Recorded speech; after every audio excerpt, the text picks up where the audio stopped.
as an average salesperson, definitely with the rise in AI, you will be redundant. Will you though? One of the things why I didn't want to go to your conference thing is because, and I will, for the record, I didn't call it sales wank. Okay, well, you weren't telling us what to do. You were showing us opportunities. Yeah. That's probably the right word to say. And I took a lot away from it. Sales is a massively underrated, prejudiced craft. A sales environment for an introvert, that's a massively scary thing, but I would actually say the complete opposite. Actually, that's their superpower, because they will naturally listen. Stop and listen. So your conference that we attended 2 weeks ago saved our business the next day. Wow, I'm going to have to get a testimonial there. Even if you're selling them a box of shit, Yeah. it doesn't matter if you tell them that shit is rolled in glitter. It is still a box of shit. Yes. So just tell them the truth. Yeah. Fuck off, use ChatGPT. But I was literally down to probably the last 400 or 500 quid and everything would have gone pop. As in the business, my house, absolutely everything. This is Manufacturing Uncensored, brought to you by the PPMA Show 2026. Steve, Tom, where'd you find the time? I don't. I mean, that's the real honest answer. It does help that I enjoy what I do. I think working in events, people see me involved with conferences, trade shows. I'm a trustee for Alopecia UK as well, and LinkedIn's a great medium for sharing some of the things you're involved in. But yeah, I don't have the time, but I enjoy it. I think what I've learned to do over the years is just to prioritise things. In the very beginning, when you're in a business and you're told, you just say yes to everything and you learn how to do it and evolve. But over the years, I think the biggest lesson I've learned is when to say no, even to some good opportunities. To say no, because otherwise if you do that, you're eating into your time where you can actually focus and add some real value elsewhere. So, How do you get your energy back after you've done an event? Yeah, that adrenaline high to then crash and... It's a tough one because aside from the event itself, you've also got deadlines as well in the lead up to an event, and there's certain highs in there leading up to it. And it absolutely is a tough one. But I've been involved in B2B events now for 25 years. You know, there's another event just around the corner. Yeah. So yes, it's a case you're focused on the moment. And like for me, like pre-B2B events, I used to work for Disney. I used to work for the Mouse. So it was all focused around memories, feelings, customer experience. So it's so important when you're working on an event, that is your number one priority. Once it's done, it's parked, you then move on to the next thing. And going back to what I was saying earlier, it's about prioritising. I mean, you can't have more than one priority at any one period in time, but it's just working out what is that critical thing you have to focus on in that moment. Do you have periods where there's like, you said it's the next one's around the corner, do you have periods where there's a crossover? Oh, where yeah. you're like thinking about the next one, but you're trying to deliver the first one? Massively, all the time. So, and that is, it leans back into making sure that when you are on an event, you're focused on that event, but you're conscious of the fact that there are other things going on in the background. So absolutely, whether it's to do with managing a sponsor's expectation or a particular requirement that a speaker's got, or even just the raw logistics of catering, venue, obviously marketing, ticketing, registration, all those things are going on. But I think for me, I've always had a buzz and a kick out of juggling a few things. It comes a bit close to the wire on occasions and you think, how the hell did we actually get through that? Yeah. But the reality is when you're wired a certain way, and as a kid, I always had a tidy bedroom. I was always the one who was overthinking stuff, which has its pros and cons when you're overthinking. But as an event manager, if you're constantly overthinking, you're overthinking 2 or 3 different eventualities. So you're there always covered, even if you haven't got the things in place. In your mind, you've actually got a backup or a flan or a telephone number, someone you can call to support you in a situation. Are you a one-man band then? No, we're a micro business, so we're a small business. We've got a team of the 6 of us. My role within the business, but primarily I'm the event director for the National Sales Conference and the Manufacturing Revenue Growth Summit. but I've got Jess, who looks after marketing, Carly and Sarah, they look after our delegates, our customers, our attendees. Tracy looks after speakers. But in terms of people hours, probably 5.5 full-time people. Okay. So there's 3 full-time and 4 part-time. Sam's still here. She took over. We're going to keep her quiet. Keep her quiet. So Yeah, I didn't leave. yeah. But Yeah. But my point on that is and actually one of the reasons with Sam and with Steve, and I think you and I might be a bit more shit at this. After the event, I kind of get a bit of event hangover where I'm not so right. But when the music stops and the exhibition stops, I'm like, job done. And then I feel jealous and I feel a bit crap when I then, after a PPMA show, I then look at my email and there's a load of Samantha Smith emails where she's gone, well, that's just the beginning, we've got the inquiries. And then there'll be a load of Scott McKenna emails with right on to Gulf Foods, on to the next show. And I think when we do events, obviously if I'm doing PPMA show, I do it with 2 hats on, both the Grunwald hat and obviously the chair hat on. On the Thursday, I kind of check out, and it takes me a lot of time to re-engage and actually realise we've got to do something with these leads. If it was just me on my own, we would never process the leads. And that's the bit is that a struggle? What's the day like afterwards? Or you're so motivated and organised, you're not a disaster like me and Tom? I think but everyone's got their own way of dealing with workload and stress. Like for myself, I'm more stressed about 3-4 months out from the event because I can spot where there's going to be problem points beforehand. Actually, at the event itself, that's when I'm most relaxed because everything's done, everything's been planned. I mean, there's things which are out of your control, whether it be... It's going to happen. So exactly, whether it's going to be a tube strike or there's a particular incident or a speaker loses their voice. Like there's things which are out of your control, but I'm at my most relaxed a few days before the event and at the event because actually all the prep and everything's done. After the event, that's when you have to kick in again because then you've got the debrief, you've got the wrap up, the learnings that you've got to take from it, as well as if you've got any other projects as well that you're moving on to. At what point do you get the adrenaline hit? This is the great thing. I genuinely love what I do. Like, I was fortunate when I fell into B2B events 20 odd years ago that I kind of just found something which I genuinely had a love for. So for me, there's always that adrenaline hit that's constantly going on. I'm fortunate in the sense that when it comes around I have a full weekend, and I've got a lot of friends who don't enjoy the Sundays because they're thinking about going into work, whereas like for myself, I get a full weekend whether I'm working or relaxing. I know I can go into work on Monday knowing there's a number of things which I can make a difference on.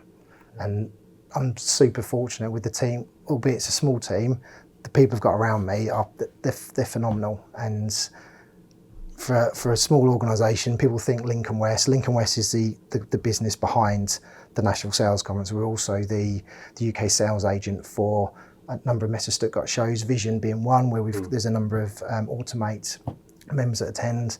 So Lincoln West is a small organisation, but we're super powerful because of the individuals who do get that love out of events. It's not a 9-to-5 job. Like you won't last 5 minutes if you think a job is a 9-to-5 working in the event sector. Do you switch off at all? No, I don't. I can't. Going down the pub, have a couple of beers with my mates, but there's an opportunity then to have a bit of a rant.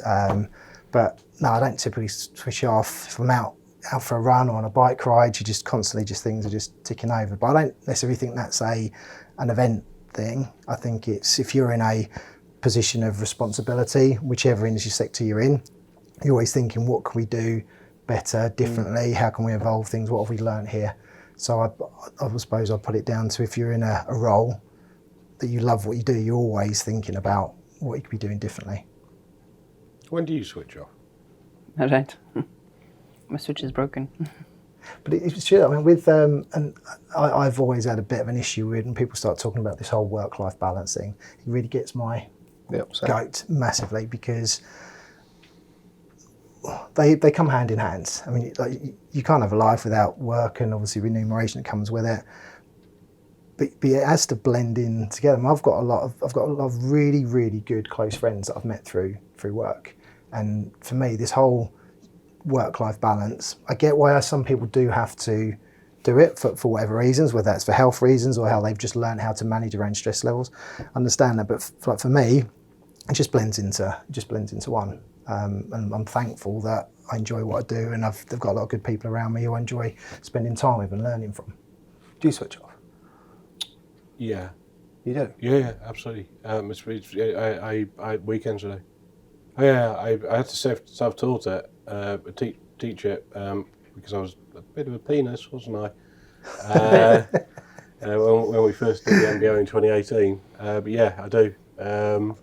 I noticed that probably on a Saturday night, if I'm not doing something social and I haven't touched naughty water, I almost hibernate a bit on the Saturday. But yeah, no, I do weekends. Truthfully, most weekends, I'll think about staff. I won't think about work. So, you know, I'll think, so if I know a couple of weekends ago you were at a wedding, right? Somebody who used to work with us, a close friend. I thought, Sam's having an amazing time at that wedding. I didn't think anything about Grunwald. Yeah, it'd be quite crucial. But that's just my makeup, right? And if I don't switch off it, and I haven't taught myself to switch off and distract myself, my angry side comes out. So it just does. So I don't switch off during the week at all. I really struggle with that, and since we've started doing stuff in the US, that's become a bit of a problem.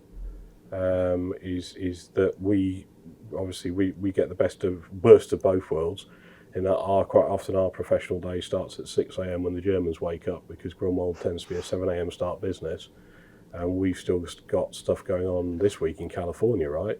So we've still got stuff going on at 11 o'clock at night. So that's tough, isn't it? That doesn't help. Yeah. And you struggle with that. I don't switch off though. I mean, even when I'm on holiday, I'm looking at my emails. Yeah. And then before I can ask him to do something, I think, by the time I've asked him to do it, I can just send the email myself. And All right, so who puts an out of office on when you go on holiday? Do you? I've never had in 20 years. I've never had an out of office on. Ditto. Never. Like it goes. Probably because I don't know how to. And also the amount of people who do have an out of office and they haven't updated from the last time. It's got the wrong. But no, I've never put the out of office on. I find I'm more efficient if I'm on site at an event or I'm away on holiday, because I'm actually working off my phone. I cut things down to actually make the comms a lot shorter. And so in my mind, I think I'm out of the office for a week. I've got this event going on. How am I going to manage the office and the other projects? I actually find I'm much better because I just cut things down. Well, you think by the time you get back a week later, you've got 400 emails there. Yeah, and if you can manage it the night before just to keep on top, that helps manage my stress levels throughout the year. Whereas if I went through these peaks and troughs, I don't personally, like for me, I don't think I would cope as well with that. It's just easier for me just to play the long game and just be a bit more consistent over the year. Steve, do you put out office on? No, I don't. No. Is it because you don't know how to either? I do. Yeah, sure. Actually, it's a bit early in the podcast to go deep. I actually had a conversation with my wife recently about this very thing of like switching off and stuff. That's different to the conversation you told me you had to your wife before we start recording. I think there's another podcast episode, that one. She doesn't watch this anyway. No, none of them do, right? No. I think we're quite good big with 65-year-old men with nothing to do on YouTube on a Tuesday afternoon. I think we're the pre-act. I've come to the conclusion. You look at the YouTube demographics. Oh, well, you sent me the YouTube demographics, and you're like, this is great. And I was like, the highest percentage. Sorry, 65+. With the warm-up act for Countdown. This is what we do, right? We spend thousands on this bloody podcast as a warm-up act between, who does Countdown now? I don't even know. Rachel Riley and Jimmy Carr. That's a different one. No, that's Yeah. So your deep thing with your wife. Jimmy Carr, yeah. No, we had to address this because I've always like, even when I worked for the corporate side, I wouldn't put an out of office on, and I'd do my emails on holiday, and I'd never actually spoken to her about it, but I was like, I'm just obsessed, and my OCD isn't like the shit around the house. My OCD is business. And like, I started another startup. It was actually officially last year, but like that's now fucking going crazy. Yeah. And I love that I'm constantly, my brain is all over the place. And that's where you're getting your energy and your passion for it. And that's what's giving me the momentum and stuff. But then the deep conversation we actually had was like, this is awful. I don't like weekends. And even though we've got 2 young kids, and obviously I love the kids to bits and the family, but all I'm thinking about is actually people are back to work on Monday. I can move something forward. And it's awful. And it was hard for her to hear actually. But that's just it. And we've had this discussion multiple times. It's the DNA, it's the entrepreneur in the people around the table. But she still supports you though. Yeah. And that's... Yeah, she gets it, yeah. That's where you get your grounding from. Yeah. That's where I get my ground from. My husband supports me wholeheartedly. Yeah. I couldn't do it without him. Even when I'm sitting on a flamingo in the middle of a pool answering an email, he just walks past and shakes his head and walks away again. I actually quite like that. If I'm with my mates having a couple of beers... don't answer emails then. No, well, I'm watching a bit of football or I'm walking somewhere. The fact that I can just... I've taken that job off. I'm not switching off from the conversation that I'm with my family or my friends. It means that this might sound a bit daft, but because I know that everything's been taken care of, I'm a lot more relaxed. Yeah. And so therefore I can actually be more present with family and friends. And I think it's like, and by the way, not putting out an office on, it's not like wearing this badge of honour, because absolutely there is a time and a place where some people, whether it be for their family, their role, that they need to have that, because that's how they manage their work. It's just for myself or yourself, Tom, that's where you get your energy from, that's where you get your passion from, and that makes you the best partner, the best father, because you're getting your energy from what you're achieving from your businesses. I mean, God knows how you sold it. How did that go? I mean, It was a long conversation. It was a long conversation. You realised it was a conversation you weren't going to win as soon as you started the conversation, yeah? Hello, darling, I don't like weekends. But I was a bit sick to see how I don't think I started with that. But it must be. But how do you? I mean, I don't know. I can't the remember. segue must have been I think clanky there was as Love shit, Island on the right? telly, and I was like, "This is shit. Like, get me back to So work." hang on. So even the optics are bad. You're watching Love Island and went, "This is shit, and I hate weekends." Is that what you did? No, I can't remember how it started. It must be hard, right? It must be hard for the people around us, and it probably doesn't extend around spouses, right? It probably extends towards your kids when your kids get to an age, or your close friends. It must be hard that you realise that you want that person to be more present, but actually if that person was more present, they would be less present in a different way because they would be less lit up. You do... It's quite profound, that, isn't it? But you probably do need to get some enjoyment from your weekends. Obviously, I get enjoyment. And this is part of the conversation I had with it. Obviously, there is enjoyment in the weekends, and we do lots of things, and we fill the time. It's the present thing. It's mentally present in a moment. I can't remember the last time I really was in a personal life, because I'm so mentally present in so many other things that do ignite passion, and I'm obsessed with that. I think you're more present than you think you are there. Yeah, you're probably beating yourself up a little bit there. I mean, Or she beats you up about it.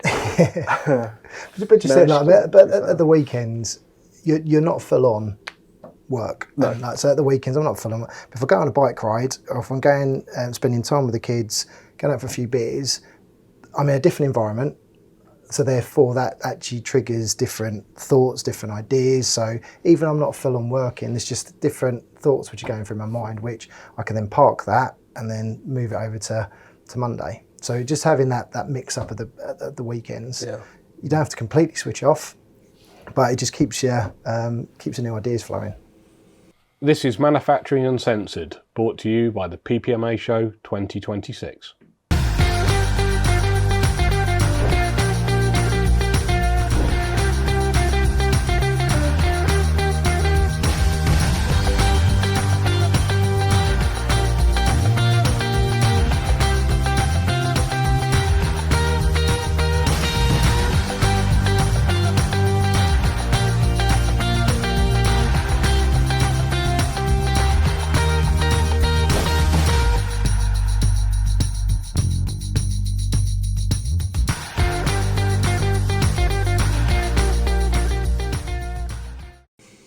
Steve, who are you, and what do you do for a living? What do I do for? So I'm the event director of National Sales Conference, the Manufacturing Revenue Growth Summit as well. They are two professional development events which help organisations, individuals and teams sell better and make more money, essentially. We're also Lincoln West, which is the event organiser which organises National Sales Conference and Manufacturing Revenue Growth Summit. We're the UK agent for the Messe Stuttgart. It's our job to get British manufacturers to exhibit at Stuttgart trade shows. And my trade when I first fell into exhibitions was as a project manager. So I used to organise the UK pavilions at international trade shows. So my background is logistics, it's ops, far from the sales element, which I'm primarily working in now as a business owner. Fundamentally, I've got to sell to keep the wolves at bay. But yeah, I'm a project manager. And so as a UK pavilion organiser, similar to what Automate do, where you coordinate pavilions at events, it's booking the space with the organiser, liaising with British embassies, trade associations, stand build, freight logistics. So that's my trade, that's my background. And then when I'm not being an event geek, then yeah, I'm a trustee for Alopecia UK. I've had alopecia since about 5 or 6, and I've always been very thankful for that. But I appreciate my journey with alopecia is very different to other people's journey. Not everyone has necessarily had the support network around them, or has maybe seen some of the positives that you can have, but I guess it's a case of reframing it. So during COVID, I reached out to Alopecia UK just to say I wanted to get involved with volunteering, supporting younger people living with it, and that's when they asked me to come on board as a trustee. So that, and also my local hospice in the Wilds. When I haven't done as many endurance events recently, but I used to do a few long distance events. So I used to do some fundraising for my local hospice as well. So, yeah. Which leads back to the first question: how do you find the time? Yeah, and is the I think there's a lot of people that they underestimate what they can get done in a. Also, they overestimate what they can get done in a day, and they're always thinking about, right, I can get these things ticked off in a day, and they actually underestimate what can be achieved if you just be consistent and just tick along. Now, going back to my younger days, I still play a little bit of football now, but I was never the most skillful player on the pitch. I was centre midfield. I was relatively fit. I did the simple things, just did them very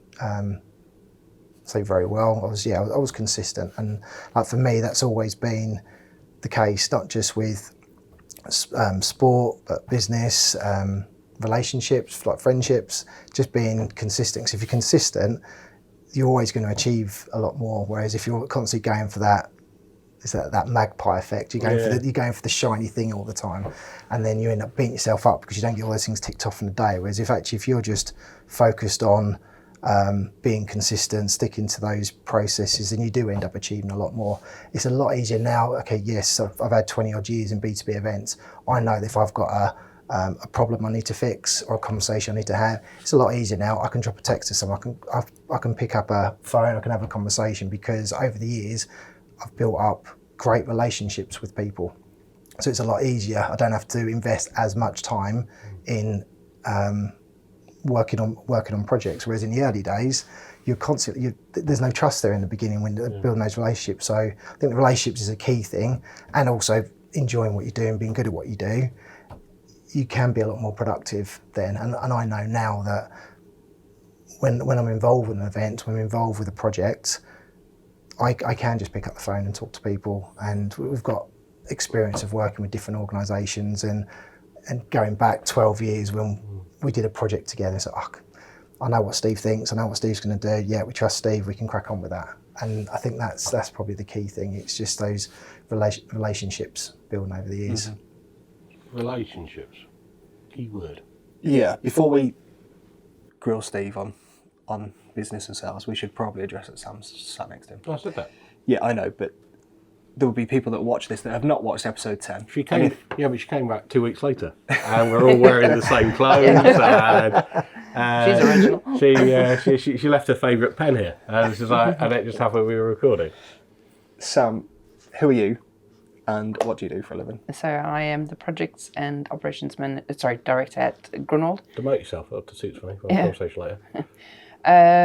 And I babysit him all day long. And James, why is Sam in this conversation with Steve? Because relationships. I think Steve just said it. Is that you and I are engineers who weren't very good as engineers, so started talking shit and hope we sell a couple of stuff. Sam is a sales animal through and through, and I mean that as a big compliment. And Steve is a sales animal through and through by project manager turned.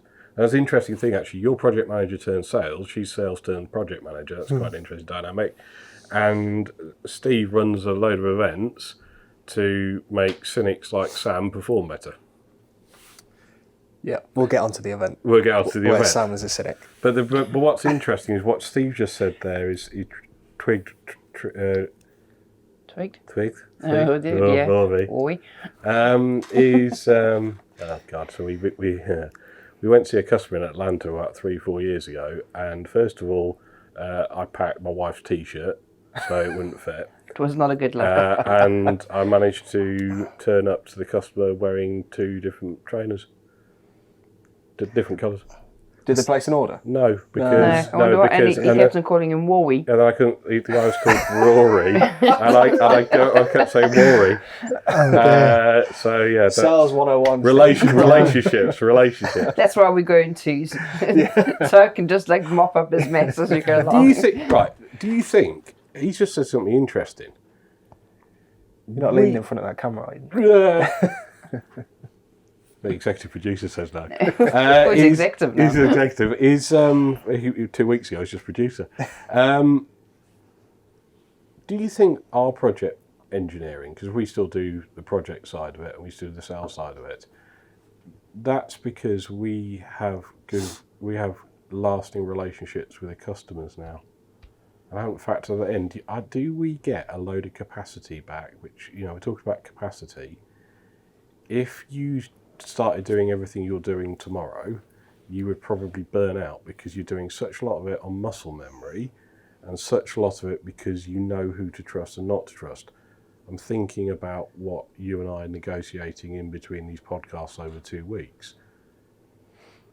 Has that given us a load of capacity back, do you think? Oh, absolutely. He does all the crap jobs too. Yeah. I think it's important because it just you get the sales function from the beginning, and you get the gruesome twosome. They come in and sell your machine and all that, and then they work with me all the way through, or with us all the way through the build of the project and to the end. And then we bring in our project engineer, who then takes them on the next chapter of their journey of the machine going into the factory, and then I start to take a step back. James starts to take a step back. And he then leads them through the journey of the installation, the commissioning, and the new start of the life cycle of the machine. And then we've got our after sales manager who picks up the back end of it.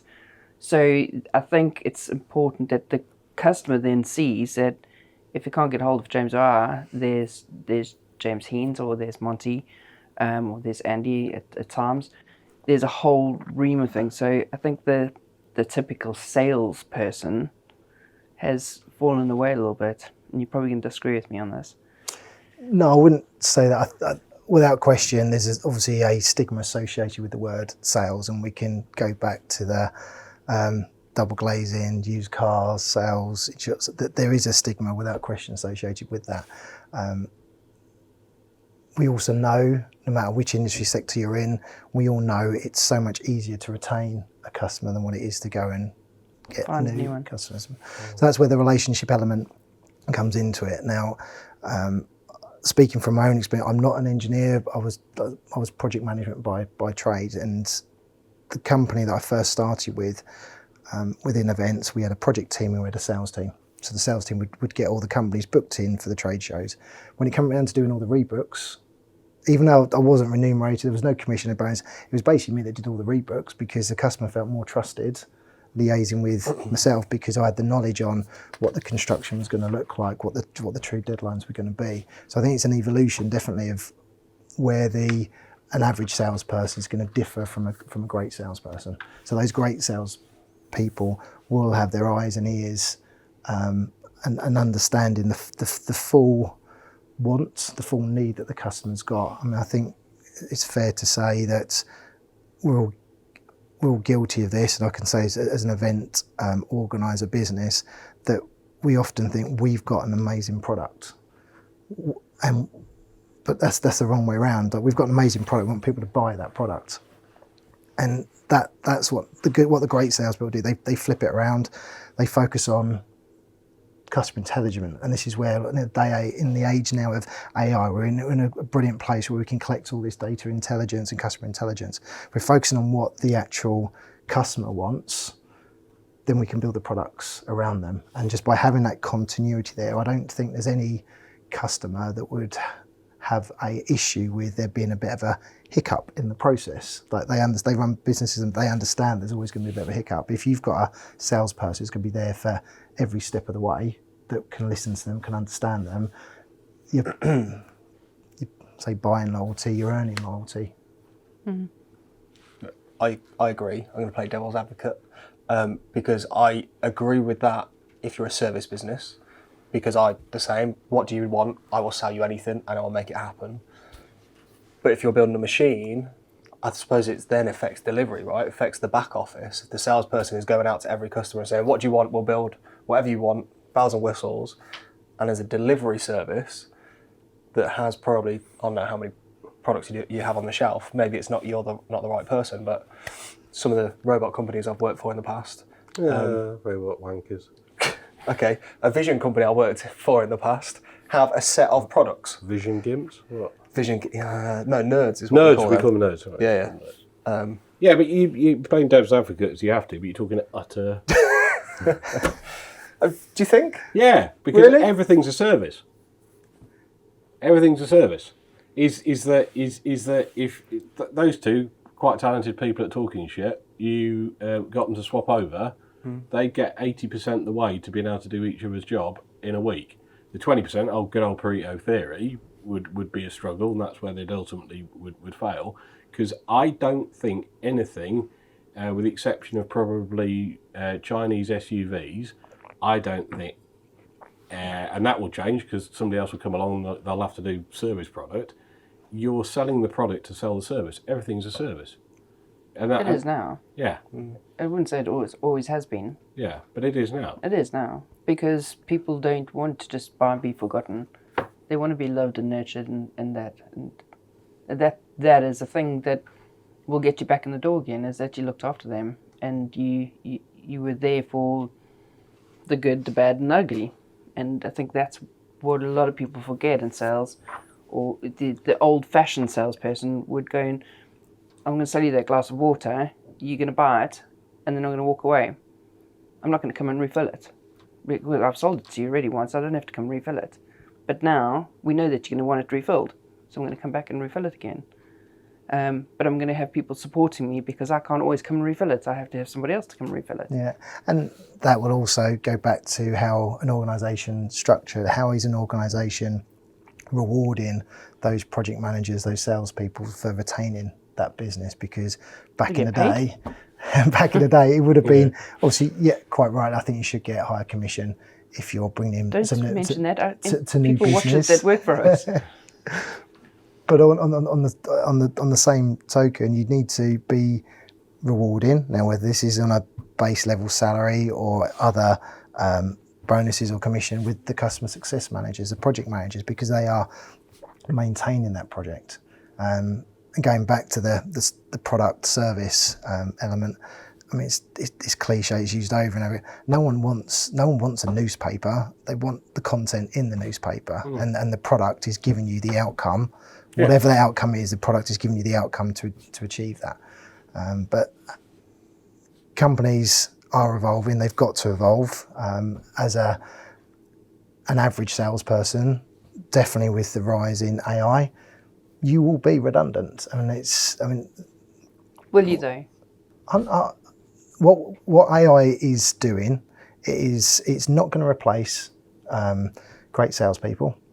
What will happen is essentially if you're an average salesperson and you're not adopting the capability of what AI can give you, you will get left behind. I agree with you there. So whether it's we're talking about the financial crash, we're talking about COVID, whatever it may be, recessions are always going to get rid of three things. They're going to get rid of bad products, bad companies, bad people. But it's always going to be those organisations, those individuals, those products which adapt, evolve, that will survive. Now, AI is just another, there's still a long way to go with AI, but it's just another part of evolution in the buying process. So if you don't get on board with that, then those average salespeople, where they've been able to perhaps hide away and they're going to be gone. They will go. I agree with you. You have to carry on with the change, and this is, can I go there? Yeah. So one of the things why I didn't want to go to your conference thing is because, and I will, for the record, I didn't call it sales wank. I just thought I'm just going to have somebody sitting there talking at me, and they're just going to say, oh, you need to do this, you need to do that, you need to do this. You're not in my industry, number one. You don't sell my product, number two. And you don't know who I am. So stop telling me what to do. Now, I don't do well with people telling me what to do. But what I didn't want to do is I didn't want to listen to something about, oh, AI is going to do this and you have to adopt it. And if you don't adopt it, then you're going to fail in your business. And that was my sort of not what reason not to go. But I went, and unfortunately I missed Mark Suter's full brief. Then there was the lady that did the AI thing, and she was very interesting, but it just felt that it is AI is the future. It is the future in a lot of stuff, but not in sales, because where is the warm, fuzzy feeling you're getting from that person? Good person. Yeah, and AI is not there to replace the great salespeople. And Julie Holmes, who run the AI session, she's got this methodology, and it's basically it's 20, 60, 20. So that the 20 part is what type of customer do you want? What's the challenge your customer got? So as the salesperson, you're putting in that 20%. Mm-hmm. The 60%, the grind, the research, that is being done by AI. The final bit is when you digest all the information I was giving you. That goes back to the personal element again. So it's taken away the grind, it's taken away the hard work. So a great salesperson, I mean, I'll go off piece a little bit here. You tell me a great salesperson who is always updating the CRM system, who's got the best notes in the system. They haven't. That's like a good sales administrator would have all their notes up to date. Are they going to be the best performing salesperson? I'd probably say not. So any tools which are going to make that salesperson better. So as a salesperson who is strong at finding out solutions, dealing with customers, to give them more time to be able to do those things, that's got to be a good thing. And that's what AI can do, because it will take away the administrational elements of what a sales role is. I would love to be in a position to see all organisations where you've got your key salesperson, you want that salesperson firing. You don't want them being pulled back with certain administrational tasks. Now, the reality is CRM systems do need to be updated. They're a valuable part of the business. But I think there's this statistics there that most salespeople end up spending 50 to 60% of the time doing administration and data. You don't want that.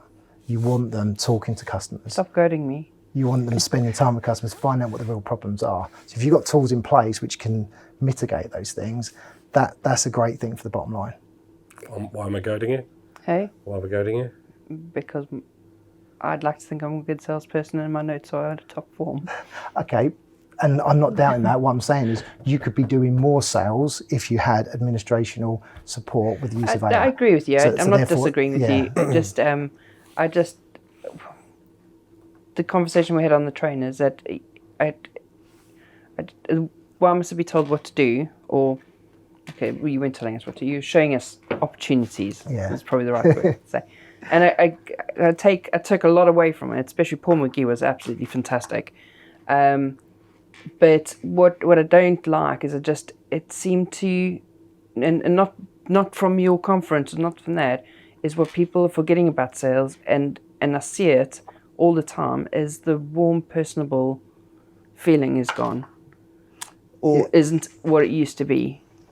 Yeah, and I guess every industry sector is different. See, I'd also counter that as well. About you say that AI is going to get rid of below average salespeople.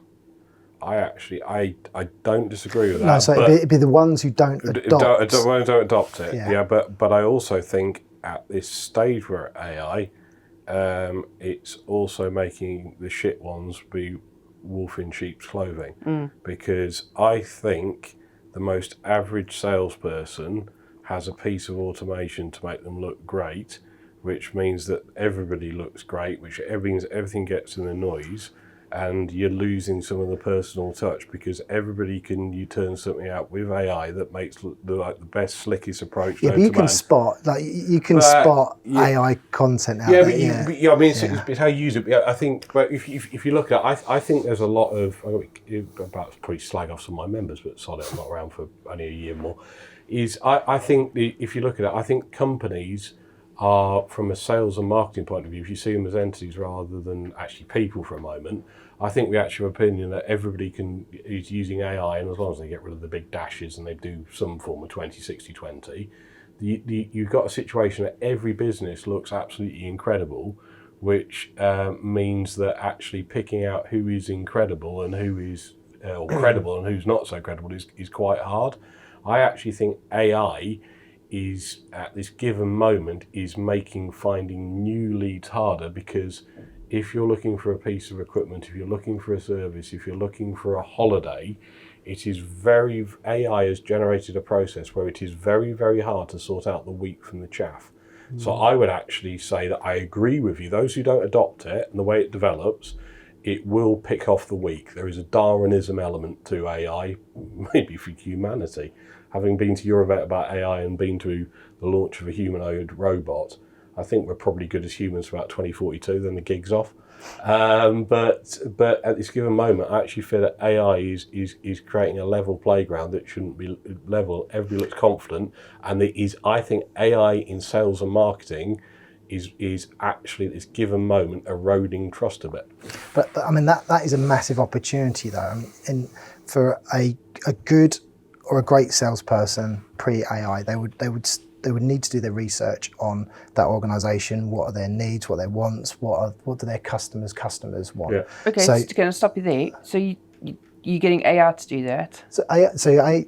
For doing research around who your ideal prospect is, or but then you as a person have had AI do that, so you haven't spent the time to get to know their customer to understand the needs and wants. You're reading 4 sentences that some little robot man has typed out, and then you're not absorbing it.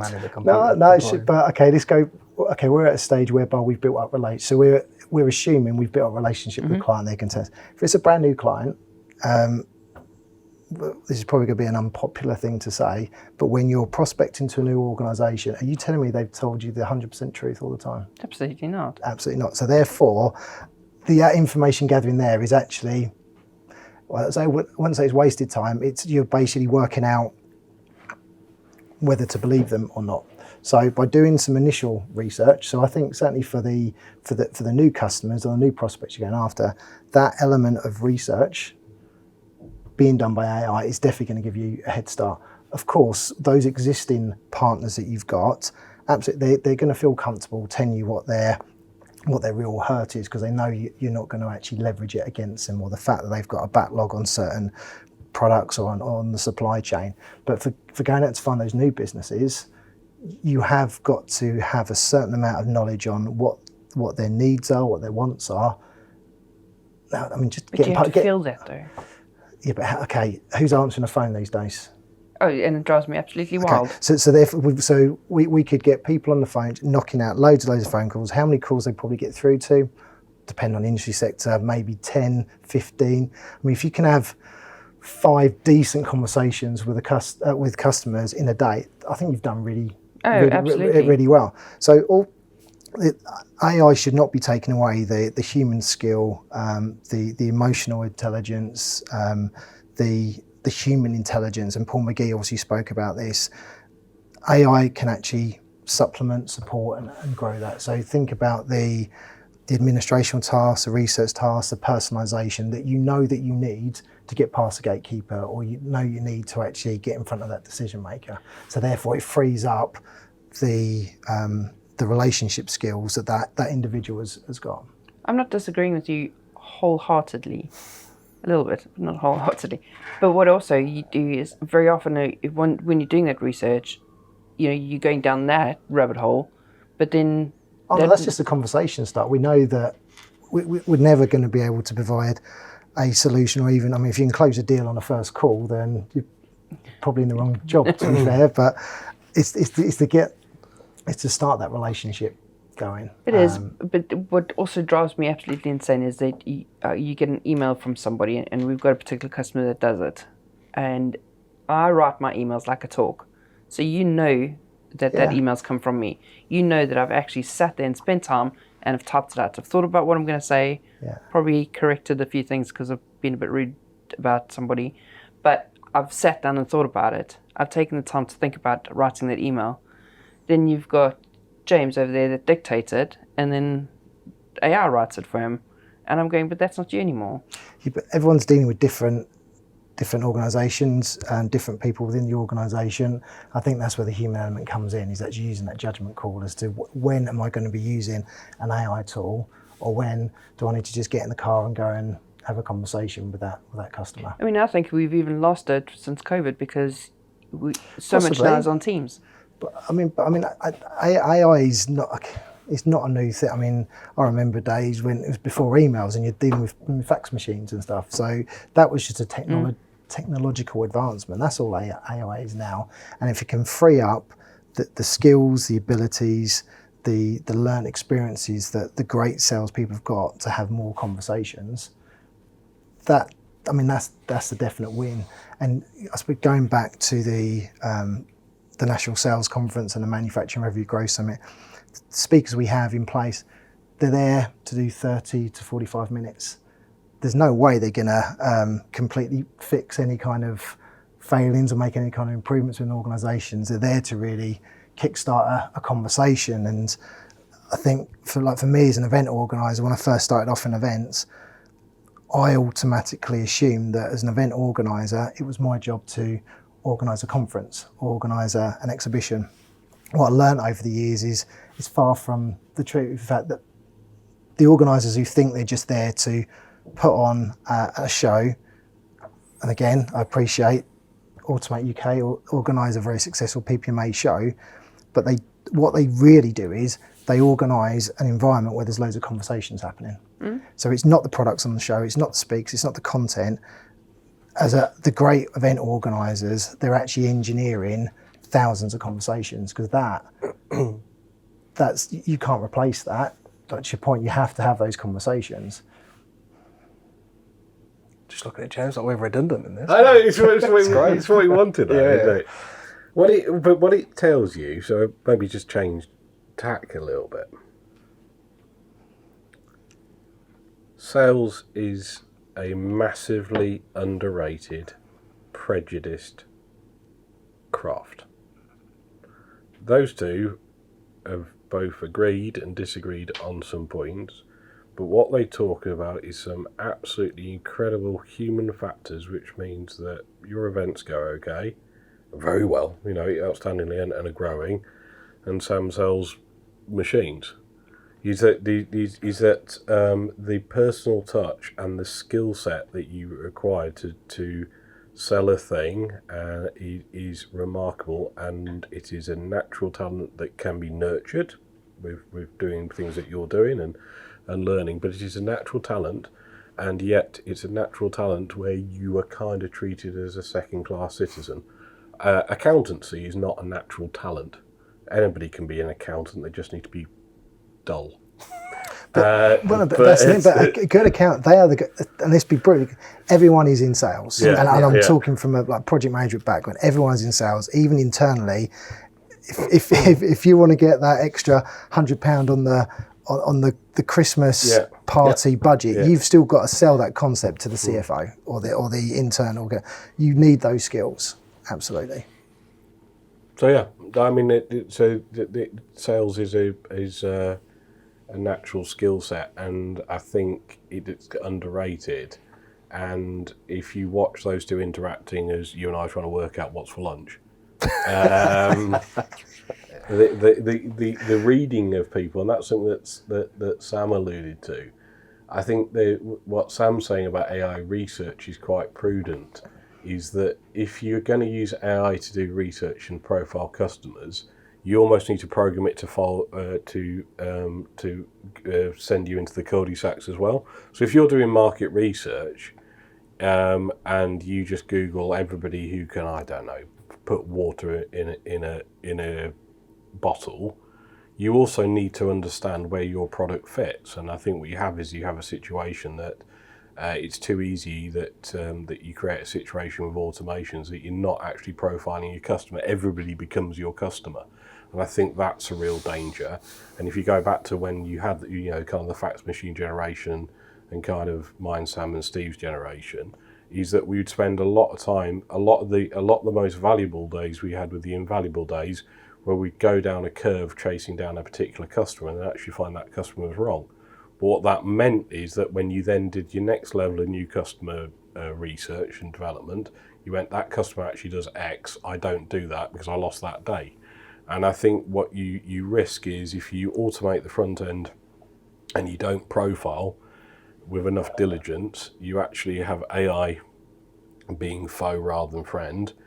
If you then take that generic forward to using an AI to do basically your first pitch, you risk AI being your foe rather than your friend.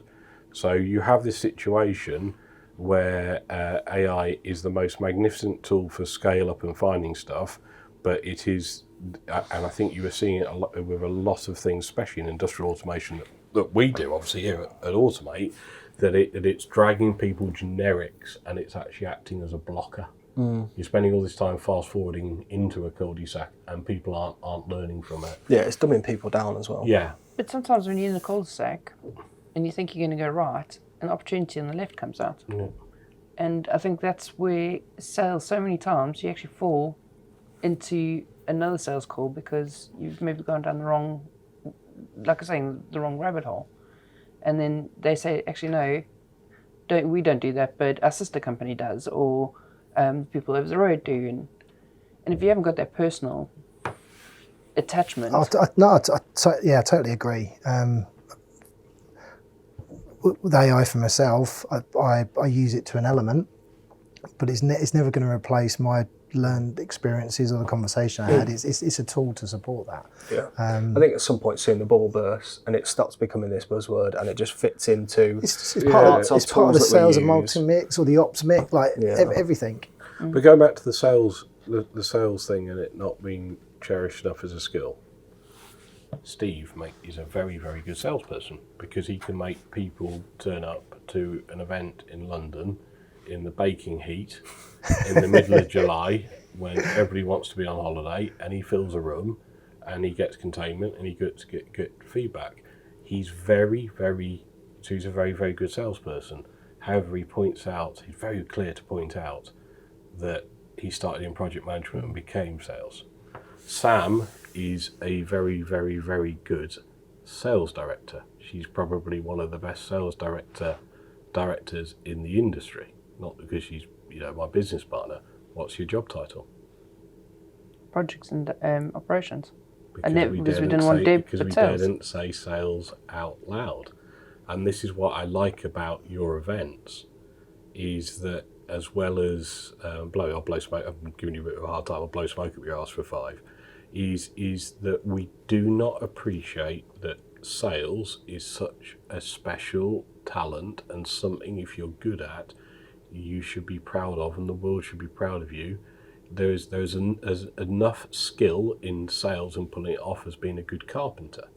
And what I like about what you're doing as well as adding value is that I think the way that you promote it, especially the big one obviously you do in Birmingham, is you're almost taking the festival of the unexceptional and making it acceptable. And I think that is very, very important. Is that that people who are good at selling are actually tend to be people who are actually pretty good human beings. He's the trustee of a bloody charity and he's doing good at it because he's a good human being.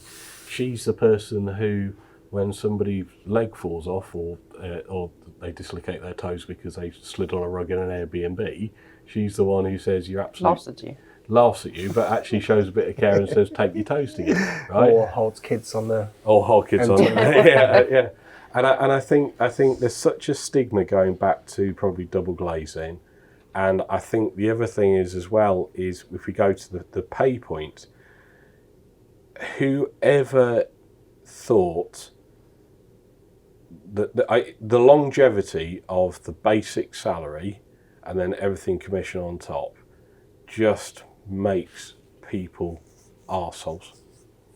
And I think the fact is, if you look at Automate World, anecdotally, salespeople, there's less salespeople, a lot less salespeople, but they're earning a higher basic, they're getting reduced commission, and they're probably, as well as getting commission, they're probably on some form of KPI bonus as well about don't be a dick. You're actually driving higher sales. And there will be, at every car dealership in this country, there will be somebody who is a genuinely skilled salesperson who invests in people. If you're a salesperson, you're an investor in people. But if you look at the salary package in a car showroom, they earn 10/10 of fuck all, and all of it's on commission. So they become angry. Angry gets desperate. Desperate gets aggressive. You kill the personality. And we should be so... It's one of the reasons why I made Sam stay, actually, is because, and having seen Steve in action a few times, and you and I are just muddlers, right, who get through it, is that there is such a skill to it. And if you watch, if whoever's watching this ahead of watching Countdown, and they watch these two, they actually don't want to watch them talking. You want to watch how they're analysing each other. Yeah. That's the skill. Yeah. This is Manufacturing Uncensored, brought to you by the PPMA Show 2026.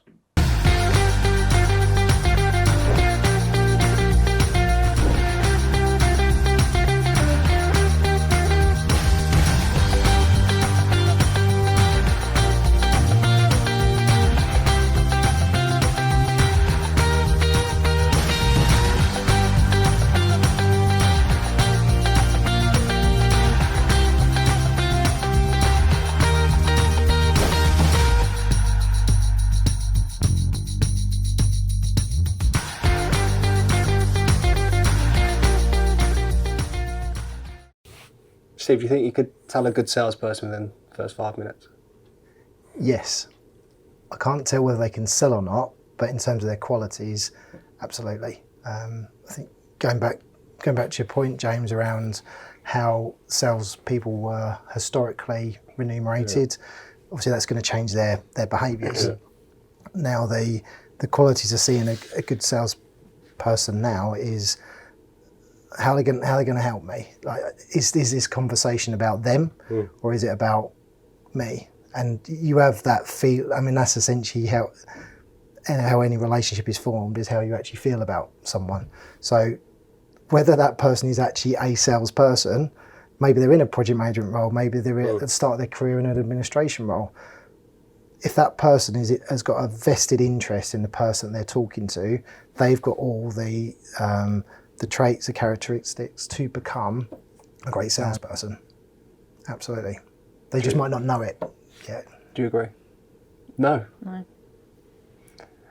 You can't just say no, it's a bloody podcast. It's a podcast, you have to justify you've already done one of these. You have to justify your bloody answer. I've got B- now. The sales managers listening to this on their route to a customer. Yeah. Just silence. I agree with you to a certain extent, but I also think that people can grow. And again, it comes down to your nurturing. If you've got a good mentor, you can become a good salesperson. Oh, yeah, absolutely. So you might not. I could walk into a room and you could look at me and go, no, but you judge the book by its cover, and I think that's done too much. Well, I think in the first 5 minutes you can definitely pick up on whether that person's invested more in themselves or in the other person. You can pick up that vibe probably within 60 seconds. I think that's probably like the starting point. That what are the motivations that drives that? But I that think person? you answered the question in what you said. You said you think that there could be a good salesman, but could they sell? Yeah, because in 5 minutes, I don't know what their products are. I don't know what their background experiences are. But I would say within 5 minutes, have they got the traits, the characteristics to be a great salesperson? Then yeah, I would say you can. Literally within 60 seconds, I say, just as to how they make you feel. Because that way it will open up conversations, it'll open up relationships. Now, whether they can, a bit further down the line, can they close a deal? Yeah. That's a different skill set. Can they nurture a relationship? That's a different skill set. But if my parameters is within 5 minutes, then there are certainly some do's and some don'ts, whether I can have a feeling as to whether they've got the potential to be a great salesperson. But a lot of people put a mask on though. But you can pick that out. Do you think so? Absolutely, yeah. We've made some faux pas then, haven't we? Yeah. I think the masks are obviously painted. they had very good masks. It's Yes. nothing to do that you and I are just impatient and just went, oh, that one. Yeah. It's Tuesday. Is keenness, here's an interesting one when you're profiling somebody. Is keenness a positive or a turn-off? Let me quantify that. There's somebody we work with a lot that we buy equipment from has got a new sales manager and they are keen. They are proper keen. And I say to Sam, you can fucking talk to them because they're too bloody keen. And you went, oh, don't be, he's young, he's keen. And then 5 minutes later, you're like, I'm out. I think there's a big difference between being keen and being curious. Yeah. Like you want people to be Right, curious. that's an and then I interesting suppose also, depending on, without wishing to sound ageist, now if you've got someone perhaps at the start of their career journey and they want to be seen, they want to make an impact, they want to grow, then we shouldn't be discouraging. They're going to be keen overzealous, people. aren't they? Absolutely, and that is okay. We've all been there whereby we haven't. But then that's where the mentor comes into that. Absolutely. Calm down. Absolutely. But You if need you to can actually encourage focus on what people you're doing. absolutely. But if you encourage people to be curious, then that's a good quality to have. And I know when it goes, even though I work in events, and I'm an introvert. I'm not comfortable in event and networking environments. Definitely not. A lot of people think I'm an extrovert. I'm only an extrovert when I'm around my people or the people I don't know. But in terms of networking, I'm very much an introvert. And this is where a networking or an event environment or a sales environment for an introvert, that's a massively scary thing. But I would actually say the complete opposite. Actually, that's their superpower, because they will naturally listen. Stop and listen. Actually listen. That's the most important thing. If you can actually listen and find out whether it's people's days are, what their challenges are, what wants are, why they turned up to this event. If they're introverted, they naturally need to take a pause, and they will naturally listen. And I think that's something which You don't have to be the loudest person in the room. no, I mean this is the thing. You going to tell yourself that one day or what?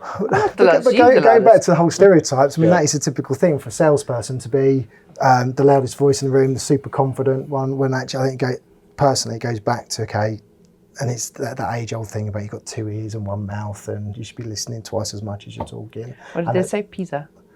Pause. Yeah, exactly right. And the most important, if you pause, just listen, be curious, ask questions. Nice. Like you will become the most valuable person in your community, in your network, if you are the one who's always making referrals, giving value, pass on information. You will become that go-to person if you're always the one giving out, and whether that is giving out data or giving out information, but if you're the one who's always supporting and helping, and it would just make you like a natural hub, people will naturally come to you. And as a salesperson, as an account manager, as a business leader, if you've got this natural flow of conversations coming into you, that knowledge is, it's gold. It's phenomenal. But also you then start building up your relationships, your reputation, which then reduces the time impact that you have later on, because you haven't got to do all the heavy lifting, because you've already got that status of you're a trusted person within your community. So that the curiosity thing is a key thing, and I think you can pick that up quite quickly. You get a feeling as, do I want to spend a bit more time with this person? And I think you can pick that up quite quickly. Yep. By the way, as a side note, your conference that we attended 2 weeks ago saved our business the next day.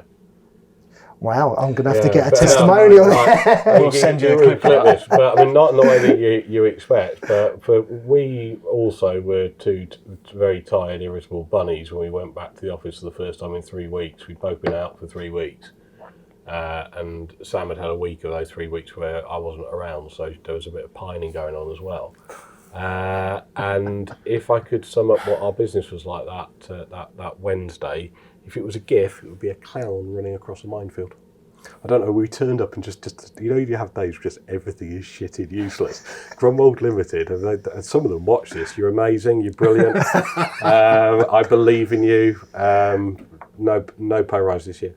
Can I say that? Is that we walked in with Mike Suter, which we missed because you said you didn't want to get on an early train. And he did pizza. It was him who did pizza, right? So just everything at our place the next day is just turning to shit. And I walk into our office and I'm going, how Sam? How is this a thing? She goes, pizza. I was like, fuck. Yeah. And then about 20 minutes later, she's coming and going, I don't know how many times I have to. But Sam, pizza. Yeah. And the National Sales Conference, it's not there to reinvent your business. It's what it will do is just give you those conversations, those little sound bites, little tips. And going back to the sales stigma, this was a huge challenge we had with the National Sales Conference. A lot of our attendees, in fact 15% of our attendees are from manufacturing, engineering, automotive, process environments. So naturally we wrongly assumed that we could go to others. That's probably why robot sales are so shit. Well, we went to other similar type organisations, say come to National Sales Conference, and it was a pushback. We're not in sales.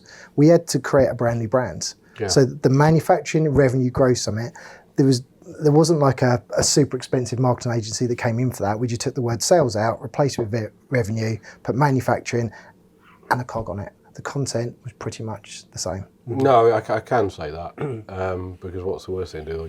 I'll get another chairman, and I might have to come to Croydon every month. It's a miserable sod, isn't it?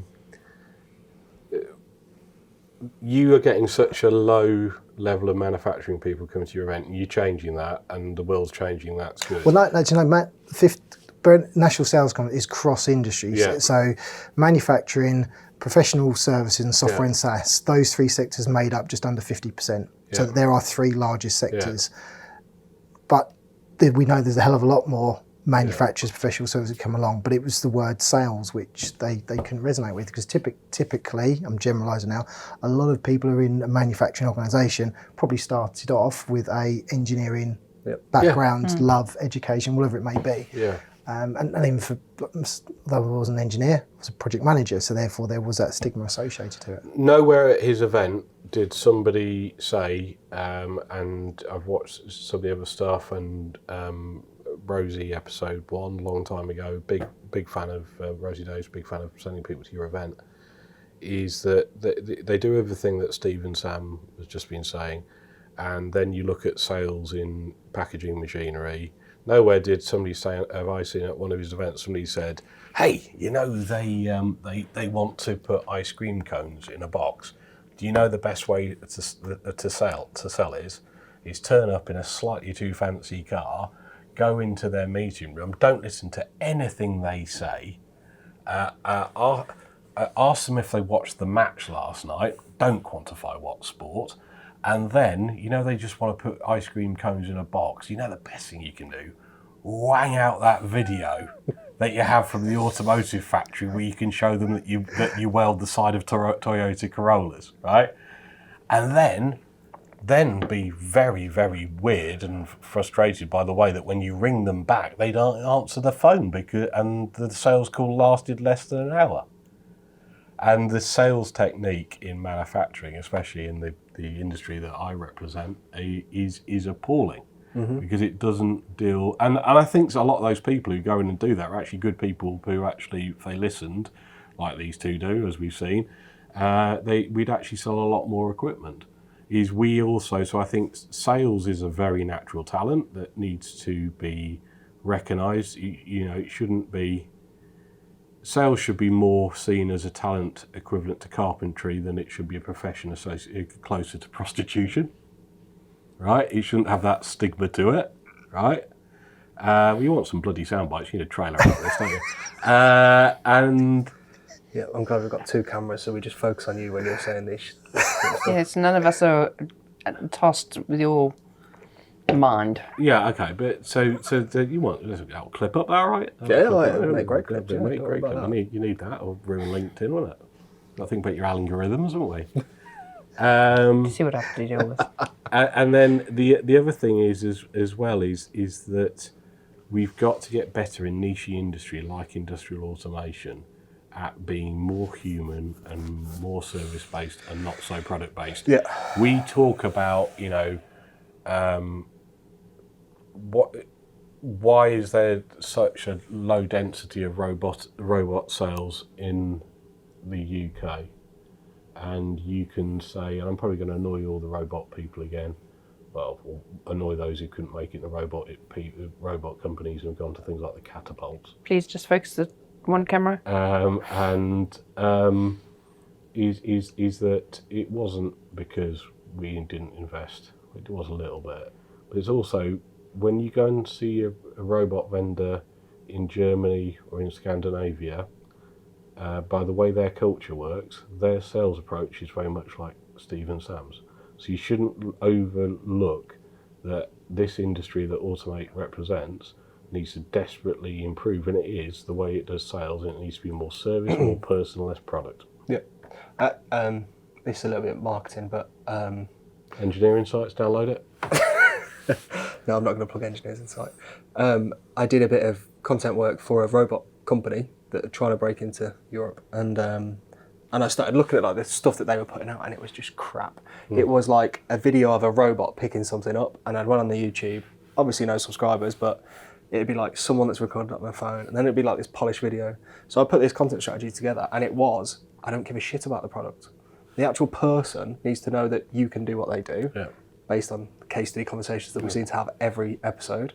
And we also need to spend time with the leaders of this organisation to show the vision of the company. They need to know that there's people behind it. No one gives a shit about the component anymore. Back to the episode we've just done, you two are the face of Grunwald UK, and your customers buy into you two before they even know what a fucking machine looks like. Yeah. That's more important these days, and how you tell that story. And I know it's a bit marketing, but it's still sales. You're going to sell off the back of a personal brand these days, which is why LinkedIn is so Well, I wanted to buy barbed wire after I saw your video. good. Tornado Wire. Tornado wire. Episode 3, Through the Factory. Search it on YouTube. Yeah, but that was interesting. He did a video where you stood in a field and said... Stood in sheep shit. You stood in Just for the camera. sheep shit. I can't say that, Rory. You stood in sheep shit in Cumbria, yeah? And then you said, thanks to these guys, you haven't... There's no sheep in the road or something. You haven't wiped a sheep out in your Ford Mondeo, right? Or something like that, you said. But no, what you did is you went in their factory, you saw everything they did, and you told a bit of a story without actually words, because you played some classical music, which I guess, like our I did get a comment saying it was like Country File, the drone through the field. Yes, were you implying that they dropped it, but how are you spelling Country File? No, don't say that. Oh, hold off. No, my point. Subtitle our episodes. Imagine if you had him just talking all the time, just to hear bleep, bleep, bleep, bleep. Oh, yeah, he's potty mouth through and through.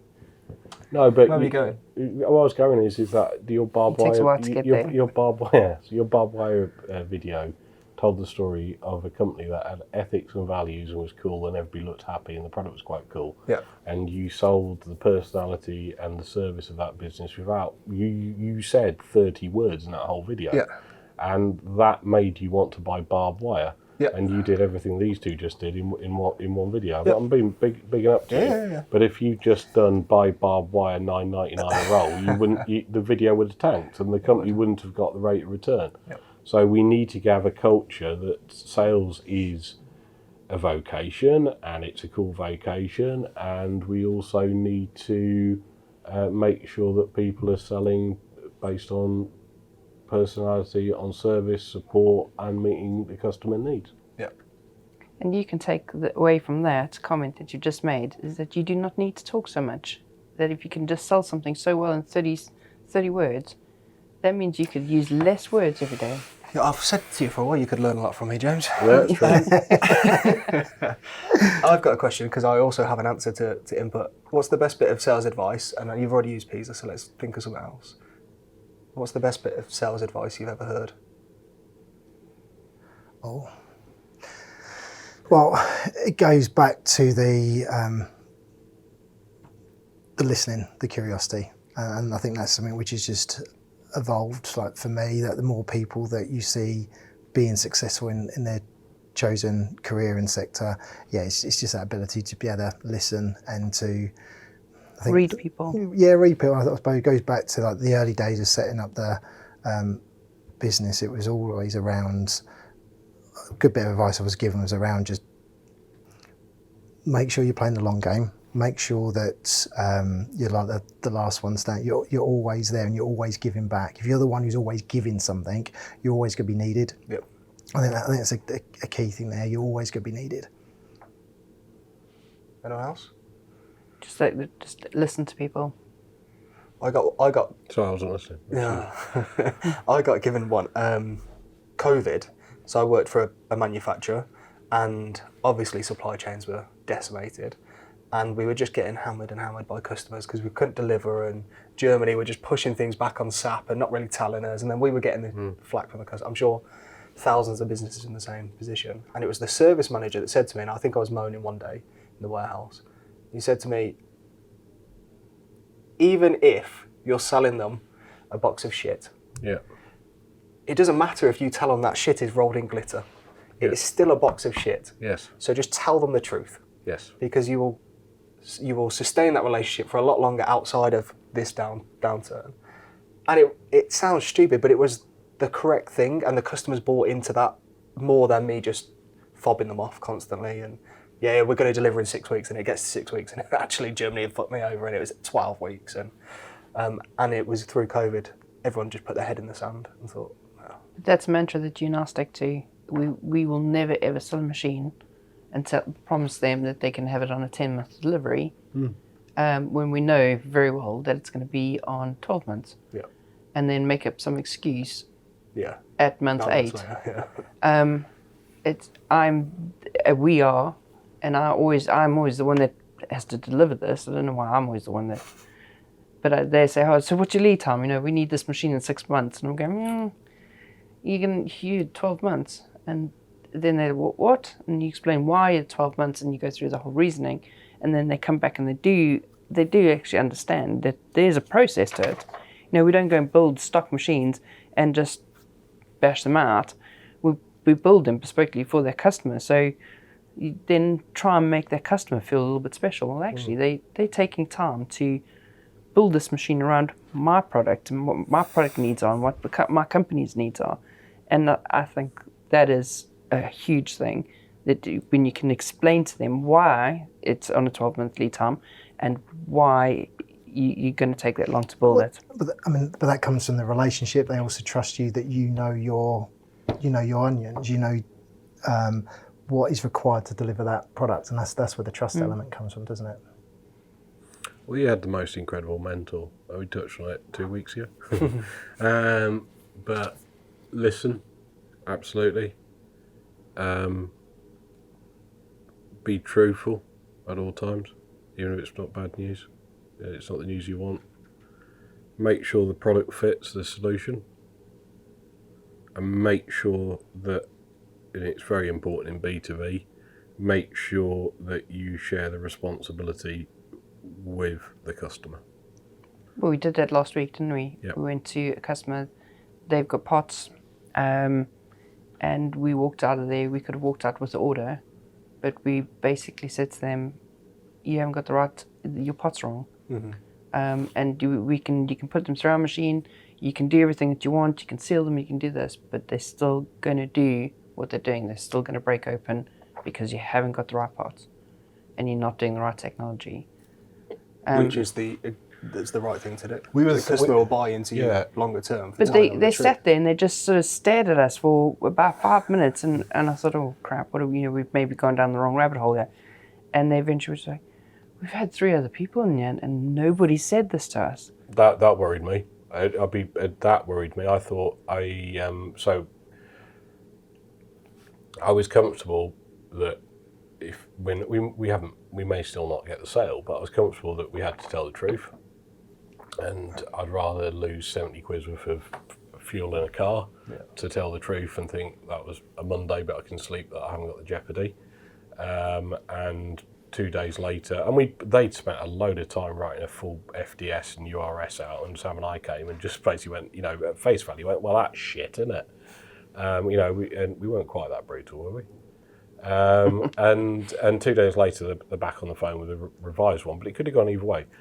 What shocked me is there had been 3 suppliers, Automate members, who had gone in, and it was so obvious, this problem. This was not a nuanced problem. This was basically spend all this automation and the customer will still not get a pot of something in their shopping where the products actually remained in it. We're basically talking about cup filling but also cup emptying, which is not really the gig. And they'd had 3 suppliers in before us, and all of them had just taken the order. And it was blazingly obvious what the situation was, because they'd either not listened, or they decided not to be truthful, and they'd also decided that they were not going to take the responsibility on with the customer. That is bad sales. Yes. It's also probably desperation. Yes.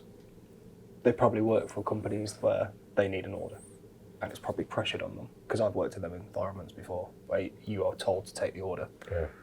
It goes back to your question that you asked.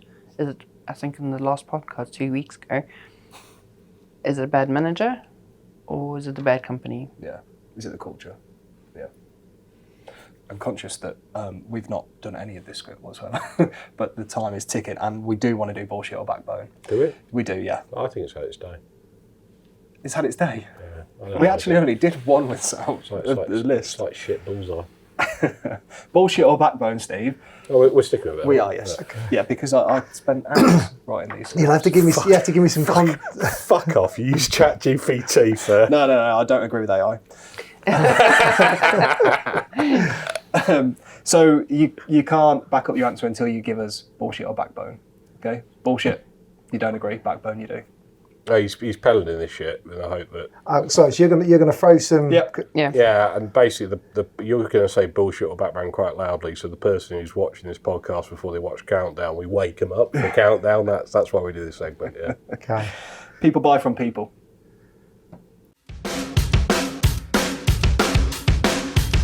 Backbone. Absolutely. Cold calling isn't dead. People have just got lazy. Bit of both, I would say. Or No, you can't get out. Cold calling is definitely not dead.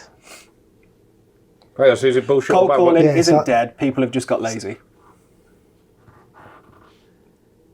Yeah, so I can't work out. let's just go. Cold calling isn't dead. The Stop. Cold calling is that's You backbone. say cold calling is dead. That's the No, question. Yeah. Okay, cold calling is dead. Bullshit. People have got lazy. Backbone. Not fair. I should have done it 2 questions. You fucking owe it. She just bailed you out on that. Most salespeople talk too much. Yes. If James Causebrook is leading the meeting, yep. Yeah, I'll say backbone. Your network is still your biggest competitive advantage. Backbone. Agreed. Yeah, I think we all agree. Yeah, absolutely. Yeah. Okay, right. So my last questions are. I hate that you. I know that you're not supposed to print out for Amazon Rainforest, but my latest ick is people who double page print. What's wrong with that? Oh, it's just, I'm saving the because it just. I'm not doing it to save the environment. Is that the efficiency? It doesn't have to switch the function off on the computer. It's me that has to pay for the paper and the. Yeah, I know, but I just don't like people who do it. It's an utter ick. It's not. James, you've used a quote of words up for this podcast. What's been your biggest failure? Okay, so for a few people close to us would know this, but COVID, a lot of people don't realise how close it came to breaking my business and myself as well. Everyone had a different experience through COVID. As an event organiser, I get the violin out. We were screwed over more than anyone, more than restaurants, more than pubs. As an event organiser, there was zero support other than furlough. And although COVID wasn't the failure as such, because I didn't have any control over that, what I did have control over, which I failed to do, was actually have a backup plan. As in, we had to pivot, luckily, because we've got a brilliant team and a small team was able to pivot really quickly. But it was a failure to actually have an apocalypse plan in place. We had to go 18, 20 months with zero revenue. Zero revenue. Now, it doesn't matter when industry sector you're in, you've got no revenue for that period of time. Yeah. And it was it was emotional. I lost my dad as well during COVID, not through COVID. It was pneumonia, but so the person I was going through a lot of challenges there. Financially, I was lucky, super lucky that 12 months prior, I'd remortgaged and I'd taken some money out. So I had some money sitting there. And because we're a service company, we didn't have the overhead costs of like a manufacturer. So I'm thankful for that. But yeah, financially, it was a massive failing on my part not to plan for and that naivety that you can just tick along with your business and everything will be fine. Fortunately, because of the team, I'm quite pig-headed and stubborn as well, and I'd had the business for 15, 16 years at that point, so I didn't want to let it go with something which was out of my control. What was in my control was actually how we adapted to that, which the team did phenomenally. Unfortunately, on year 3, we had our best year on record, but that was only because of the pivoting, the adaptability, and that third year of revenue replaced all the losses in the 2 years prior. So over 3 years, we didn't make any money at all, but we're back to zero.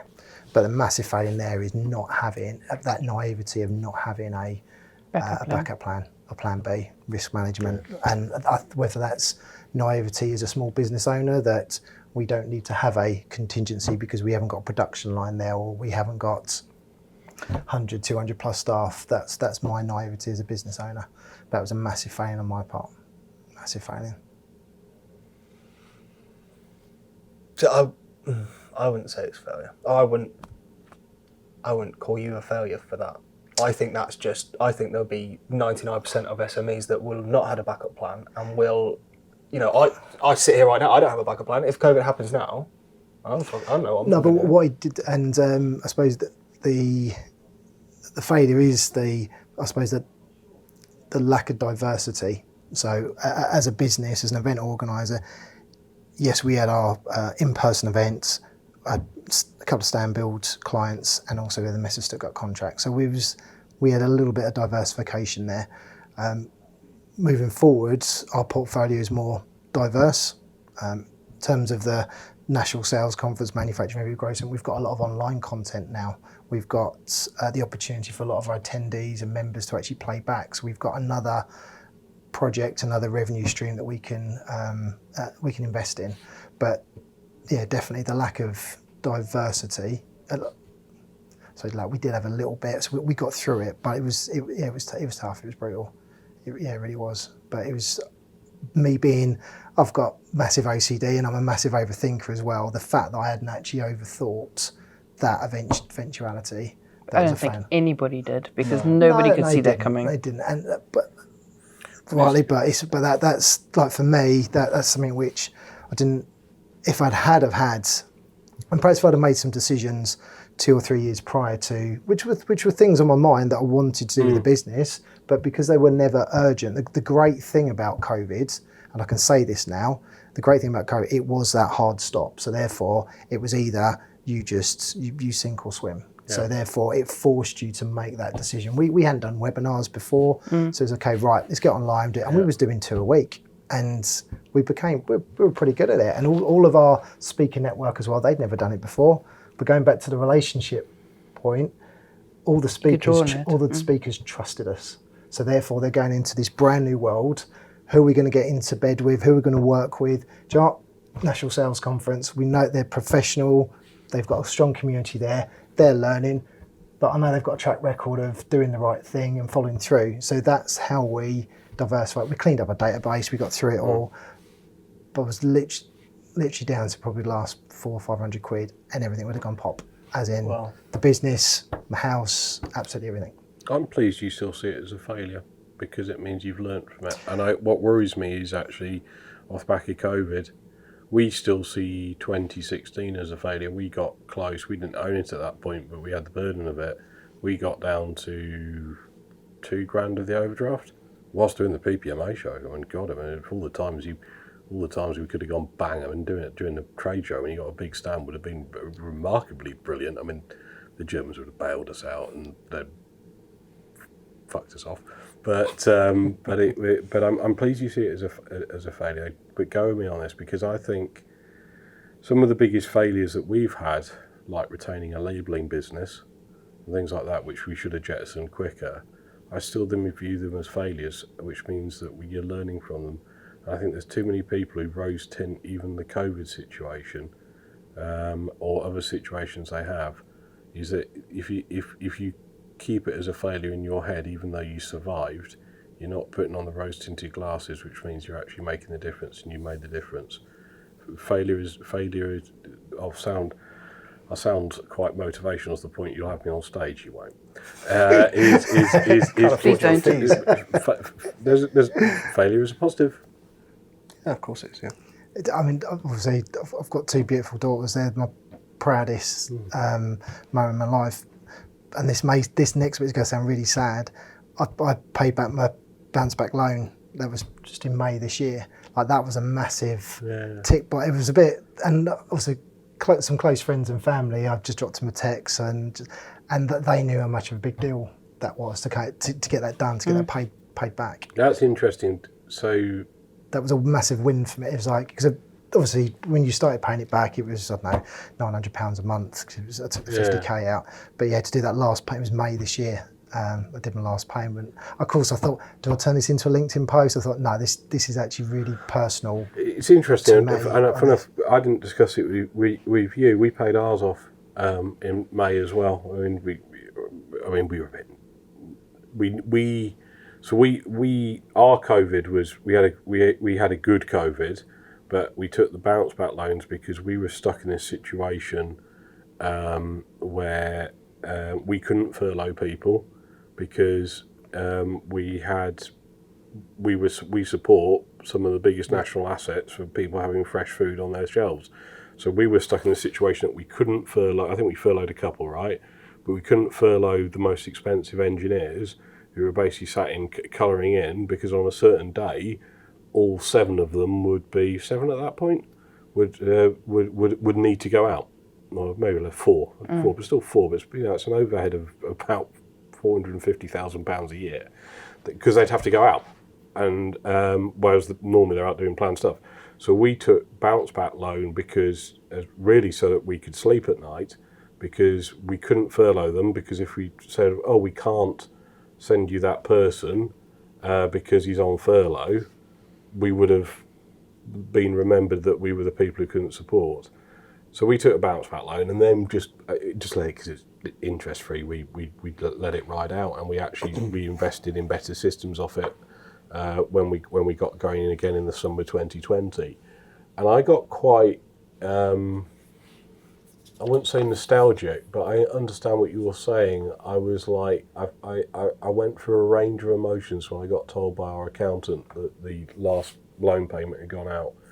A mixture of, well, look how amazing we are now, but also a mixture of remembering the jeopardy and remembering why we did that. Is that, well, basically, we don't need the loan, but if we don't have the guys out for more than 1 day a week in 6 weeks, we need the loan. Yeah. And quite how bizarre that all was. So it's interesting you say that. Yeah, and think it's not a LinkedIn post, I get No, that, no, but you have to reflect on things like you're that. just spot on. Like, in terms of like failures, absolutely, you take the learnings from it. I do. It does wind me up as well when, because failing is different to different people, and I do get wound up when there's certain entrepreneurs out there where they say they've been bankrupt 2 or 3 times. They've run this. That winds me up. That's just sheer incompetence, in my opinion. Yes. That's not like if you fail at whether it's a project, a company, you learn from it, you move on, then that's great. And I think there's like there's a difference between failing and learning, or there's just sheer incompetence there. And I think it does. This is my pet peeve, to be honest, where there's a lot of people say, well, the only way you're going to be successful is to always fail. But to your point, you've got to be taking the learnings from it. And if someone who's constantly going to be bankrupt 2 or 3, they haven't learned anything at all. They've screwed up a few companies, they haven't learned anything at all. Like there's an element there where you've got to take the learnings from it and readjust from that. I think there's your event. You had realistic people talk about realistic subjects and weren't rejoicing in what you just said about, I think the people you get speaking are absolutely right, is that they were talking about human side, they were talking about struggles, they were talking about failure, but they weren't rejoicing on it. I think if you want to learn about how to run a thing, whether it be a charity, whether it be a business, whether it be a section of a business that you work for, don't go and look at Steve Bartlett. Don't go and he's like a pet hate of mine on this, isn't he?